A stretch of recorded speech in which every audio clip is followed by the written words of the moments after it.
सज्जनों, एक सुपंथ नाम का धर्मात्मा राजा था। एक बार अयोध्या में संत सम्मेलन होने जा रहा था। तो संत सम्मेलन में संतों के दर्शन करने सुपंथ भी जा रहे थे। रास्ते में नारद जी मिल गए, प्रणाम किया, बोले कहाँ जा रहे हो? कहा संत सम्मेलन में संतों के दर्शन करने जा रहा हूँ। नारद जी बोले जाकर सभी संतों को प्रणाम करना, लेकिन वहाँ ब्रह्म ऋषि विश्वामित्र होंगे, वे क्षत्रिय हैं, क्षत्रियों को प्रणाम मत करना। ऐसा नारद जी ने भड़काया। हनुमान जी की महिमा और भगवान के नाम का प्रभाव भी शायद नारद जी प्रकट करना चाहते होंगे। सुपंथ बोले जैसी आपकी आज्ञा। सुपंथ गए, सभी को प्रणाम किया, लेकिन विश्वामित्र जी को नहीं किया।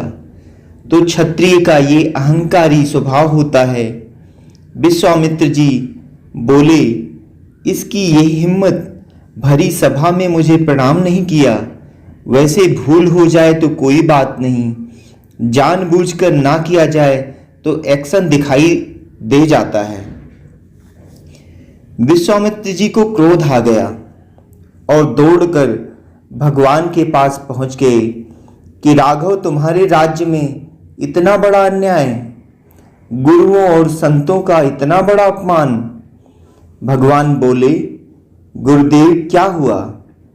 बोले उस राजा ने मुझे प्रणाम नहीं किया, उसको दंड मिलना चाहिए। भगवान ने कहा ऐसी ही बात है तो कल मृत्युदंड घोषित किया जाता है। जब सुपंथ को पता लगा कि मृत्युदंड घोषित हो गया है और वो भी राम जी ने प्रतिज्ञा की है कि मैं गुरुदेव के चरणों की सौगंध खाकर कहता हूं कि कल सूर्यास्त तक उसके प्राणों का अंत हो जाएगा। इधर लक्ष्मण जी ने बड़े रोष में प्रभु को देखा और पूछा प्रभु क्या बात है? भगवान बोले आज एक अपराध हो रहा है। कैसे? बोले कैवल्य देश के राजा सुपंथ ने गुरुदेव का अपमान किया है और मैंने प्रतिज्ञा की है कि कल उनका वध करूंगा। लक्ष्मण जी ने कहा महाराज कल आपका कभी नहीं आता। आपने सुग्रीव को भी बोला था कल मैं इसका वध करूंगा। लगता है कि दाल में कुछ काला होने वाला है। बोले नहीं, ये मेरी प्रतिज्ञा है।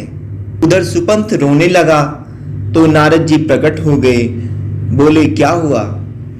बोले भगवान ने हमारी वध की प्रतिज्ञा की है। अच्छा, भगवान के हाथ से वध होगा, ये तो सौभाग्य है। मौत तो अवश्यंभावी होती है, मृत्यु को तो टाला नहीं जा सकता। सुपंथ बोले कमाल है, आपने ही तो भड़काया था, आप ही अब कह रहे हैं। नारद जी ने कहा एक रास्ता मैं तुमको बता सकता हूं, भगवान के बीच में तो मैं नहीं जाऊंगा। क्या रास्ता है? बोले तुम अंजनी माँ के पास जाकर रो। केवल अंजना माँ हनुमान जी के द्वारा तुम्हारी रक्षा करा सकती हैं। इतना बड़ा संकट है और दूसरा कोई बचा नहीं पाएगा। सुपंथ माता अंजनी जी के पास घर पहुंची और अंजनी माँ के घर पछाड़ खाकर हा हा करके रोए। माँ तो माँ है। बोली क्या बात है बेटे, क्यों रो रहे हो? माँ रक्षा करो, माँ रक्षा करो। अरे भाई किससे रक्षा करनी है? बोले मेरी रक्षा करो माँ। बोली मैं प्रतिज्ञा करती हूँ कि तुझे कोई नहीं मार सकता, मैं तेरी रक्षा करूंगी। बता तो सही। सुपंथ ने पूरी घटना बताई, लेकिन माँ तो प्रतिज्ञा कर चुकी थी। बोली अच्छा कोई बात नहीं, तुम अंदर विश्राम करो। हनुमान जी आए, माँ को प्रणाम किया। माँ को थोड़ा चिंतातुर देखा तो पूछा माँ क्या बात है? माँ ने कहा मैं एक प्रतिज्ञा कर चुकी हूँ शरणागत की रक्षा की और तुमको उसकी रक्षा करनी है। हनुमान जी ने कहा माँ कैसी बात करती हो? आपका आदेश हो गया तो रक्षा उसकी अपने आप हो जाएगी। माता बोली पहले प्रतिज्ञा करो। बोले मैं भगवान श्री राम जी के चरणों की सौगंध खाकर कहता हूं कि जो आपकी शरण में आया है उसकी रक्षा होगी। माँ ने उस राजा को बुला लिया, बोली ये है, पूछो कौन मारने वाला है। फिर राजा ने बोला, भगवान राम जी ने प्रतिज्ञा की है। हनुमान जी ने कहा, यह तूने तो मुझे संकट में फंसा दिया। दुनिया तो गाती थी संकट से हनुमान छुड़ाए, आज तूने हनुमान को ही संकट में डाल दिया। खैर, मैं माँ से प्रतिज्ञा कर चुका हूँ, देखो जैसा मैं कहूँगा वैसा ही करना, घबराना नहीं। उधर भगवान ने धनुष बाण उठाए और चले मारने के लिए। हनुमान जी दूसरे रास्ते से जाने लगे तो भगवान ने हनुमान जी से बोला, कहाँ जा रहे हो? तो हनुमान जी ने कहा, प्रभु आप कहाँ जा रहे हो? बोले, मैं अपनी प्रतिज्ञा पूरी करने जा रहा हूँ। तो हनुमान जी ने कहा, मैं भी अपनी प्रतिज्ञा पूरी करने जा रहा हूँ। भगवान ने कहा, तुम्हारी क्या प्रतिज्ञा है? हनुमान जी ने कहा, पहले आप बताइए, आपने क्या प्रतिज्ञा की है? भगवान ने अपनी प्रतिज्ञा बताई। हनुमान जी ने भी कहा कि मैं उसी की रक्षा करने के लिए जा रहा हूँ। भगवान ने कहा, मैंने अपने गुरुदेव के चरणों की सौगंध खाई है कि मैं उसका वध करूँगा। फिर हनुमान जी ने कहा, मैंने अपने भगवान के चरणों की सौगंध खाई है कि मैं उसकी रक्षा करूँगा।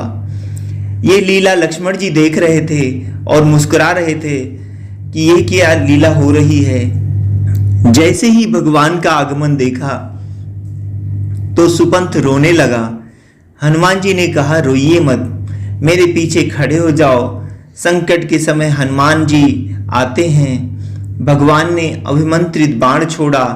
हनुमान जी दोनों हाथ उठाकर श्री राम जय राम जय जय राम, श्री राम जय राम जय जय राम।